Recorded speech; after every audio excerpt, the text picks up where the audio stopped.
Hello friends, I am Dr. G. Parthasarathy, Senior Consultant, Surgical Gastroenterology and Minimal Access Surgery at KIMS Hospital, Minister Road, Secunderabad.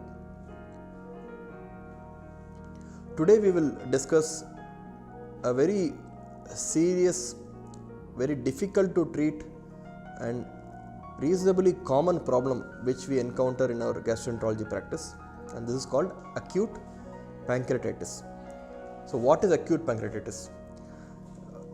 As some of you must have already heard of the name of the organ called pancreas, which is a very important digestive organ, not only for digesting food but also in a various hormonal actions on the body, the most important being blood sugar regulation. So when this organ gets inflamed or when it gets attacked, this condition is called acute pancreatitis.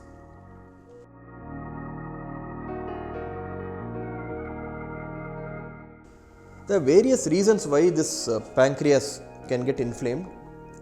Among all the reasons, there are two important conditions which can cause this problem.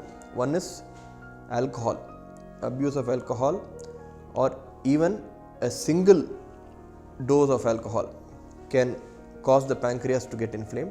Second being gallbladder stones. Gallbladder stones are a reasonably common problem, and this can sometimes slip out from the gallbladder and drop down into the pancreas, block the pancreas and thereby cause pancreatitis.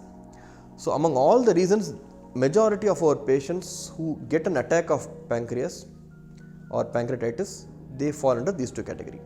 There are various other reasons like drug induced. Certain medicines can cause an allergic reaction on the pancreas and inflame it. There are some by birth defects which can cause acute pancreatitis. Excessive amount of triglyceride is one of the bad fats in the blood. When that goes up, that can attack the pancreas. Excess amount of calcium in the blood, sometimes a tumor in the parathyroid gland, all these can attack the pancreas.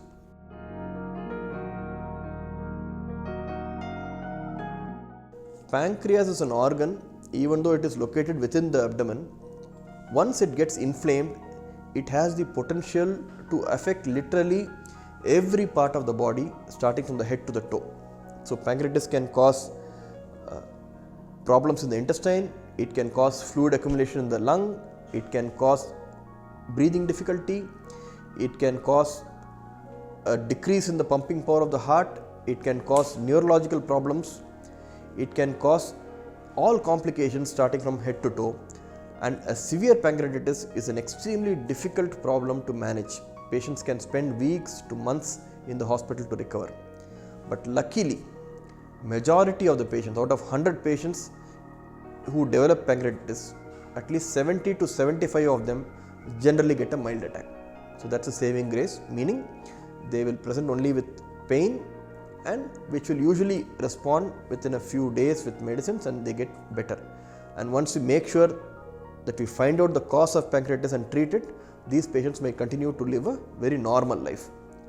Unfortunately, around 10 to 15% of patients who develop pancreatitis fall into the severe category, where they might need ICU admission, they might need a ventilator care, they might need multiple operations, and the mortality rate is also very high. So that is the reason why pancreatitis is always taken very seriously once the diagnosis is made, because patients can deteriorate if not managed properly and go on to become pancreatic cripples.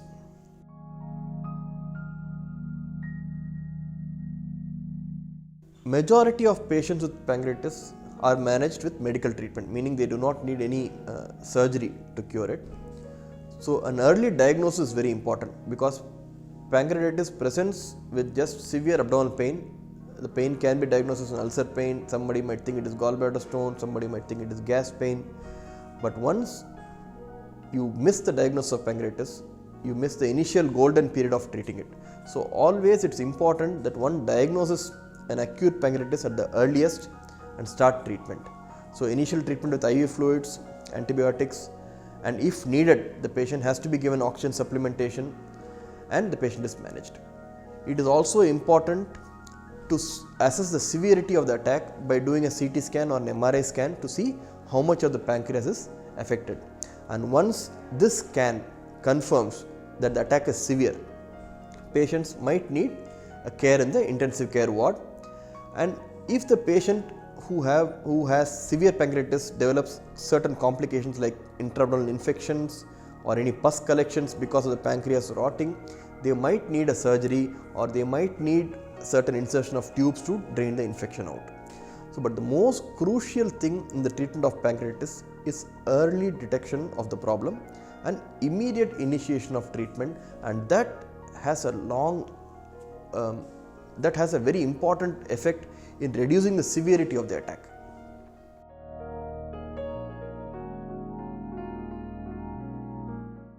One of the most common reasons for pancreatitis is alcoholism. So, the easiest way to decrease or avoid the risk of getting acute pancreatitis is to stay away from alcohol. It is not essential that one has to be a heavy alcoholic to get pancreatitis. There are people who can even develop pancreas attack after a first peg of alcohol also. So, there is no guarantee that little amount of alcohol does not affect the pancreas and only heavy intakes can affect.